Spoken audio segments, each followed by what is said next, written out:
পর্যায়ে রাজি হয়ে যায় আমাকে শারীরিক চাহিদা এবং দেওয়ার জন্য। আমিও খুব খুশি হই, খুব শান্তির উপভোগ করি। আসলে কি করব, স্বামী বিদেশ থাকে, এই আর কি। তো ওই নাপিত যখন বাসা থেকে বের হওয়ার সময় আমার ভসুর মানে আমার হাজব্যান্ডের যে বড় ভাই সে দেখে ফেলাতে সে বলে যে তুমি এই কাজটা কেন করলা, তুমি মানে অনেক কথা বলে, বুঝেনি তো। তখন সে বলে যে কি করব, বলার মতন ভাষা ছিল না। তখন সে বলে যে তুমি যদি আমাকে না করতে দাও তাহলে তোমার জামাইকে বলে দিব। জামাইকে বলে তো একটা বিষয়টা খারাপ দেখা যায় না। তখন ভাসুরকেও করতে দিলাম বাধ্য হয়ে। তো ভাসুরের অনেক দিন আমার প্রতি ক্ষোভ ছিল, অনেক লালসা ছিল। সে আমাকে মনে প্রাণে চাইতো, কখনো বলতে পারতো না। এক কথায় সে নিজেরও আয়েশ আমৃত্যু মিটাইলো, আমারও আয়েশ আমৃত্যু মিটাইলো। তো আপুরা, সবার দোষ আমি এটা কথা বলতে চাই, আপনারা যারা প্রবাসী স্ত্রী আছেন কখনোই এই ভুলগুলা করবেন না। আমার জীবনে যেগুলো ঘটে গেছে, আমি চাই না আমার জীবনে ঘটনার মতন আরও কোনো প্রবাসী স্ত্রীর ঘটনা ঘটুক। প্রবাসী ভাইরা, তোমাদেরকেও বলি, তোমরা যেহেতু প্রবাসী থাকবা তাহলে বিয়ে করার কোনো দরকার ছিল না। আসসালামু আলাইকুম, আমি জান্নাত। আমার 21 বছর বয়স। আমার স্বামী হচ্ছে প্রবাসী বউদের যে একটা জ্বালা, এই জ্বালাটা না কেউ বুঝতে চায় না। বিয়ে করে চলে গেল স্বামী বিদেশ, মানে বউটা যে কীভাবে থাকবে, তার যে একটা শারীরিক চাহিদা আছে, তার যে একটা চাওয়া পাওয়া আছে, এটা কেউ বুঝতে চায় না। তো এরকম করতে করতে অনেক কষ্ট করে, অনেকভাবে অনেক টেকনিক খাটায় নিজেকে শান্তি দিতে লাগে। কি করব, স্বামী বিদেশ, চাইলে তো আর স্বামীকে কাছে আনতে পারি না।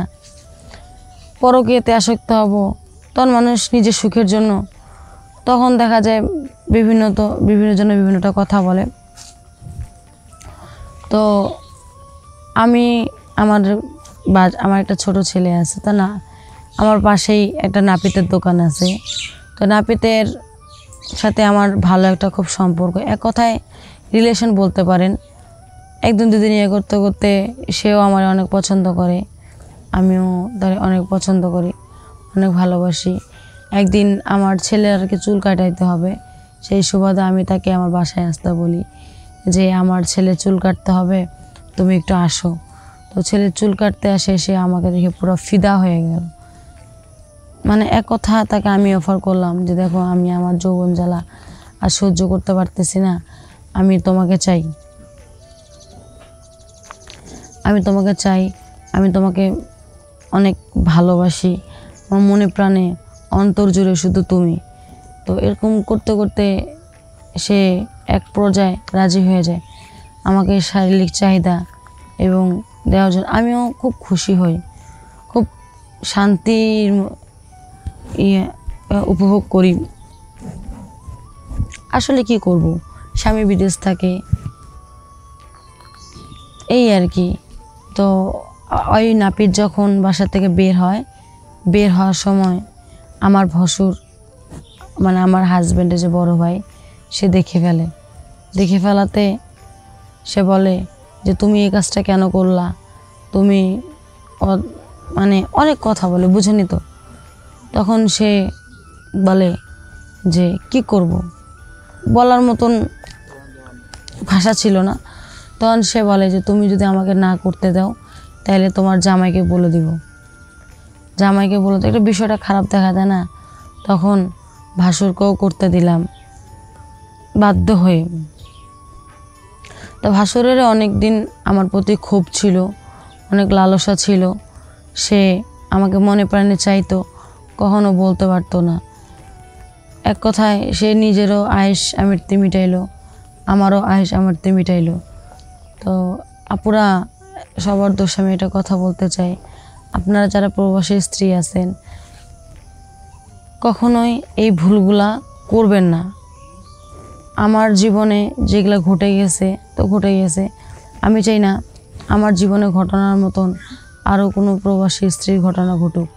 প্রবাসী ভাইরা তোমাদেরকেও বলি, তোমরা যেহেতু প্রবাসী থাকবা তাহলে বিয়ে করার কোনো দরকার ছিল না। আজকে তুমি বিয়ে করে তুমি ফালাই দিয়ে যাচ্ছ, তার তো চাহিদা,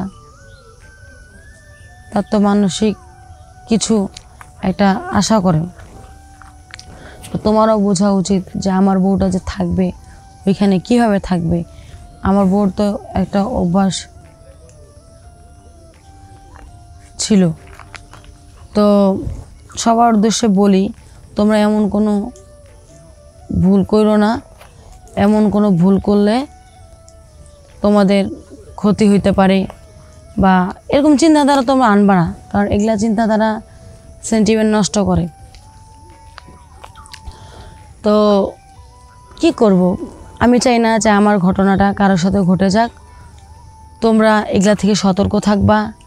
আর ভাসুর যারা, তুমি যে আমার প্রতি আগে থেকে আক্রোশ ছিলা, তাহলে তুমি আগেই আমাকে বলতা, তাহলে আমি তো আর বাইরে থেকে কাউকে ডাকে নিয়ে আসে আমি এসব কিছু করতাম না। তো বোনেরা, তোমরা সতর্ক হও। তোমরা, আমি চাই না আমার জীবনে যা হয়েছে কাউকে এই ঘটনাটা ঘটুক কারো লাইফে। আসসালামু আলাইকুম, ধন্যবাদ।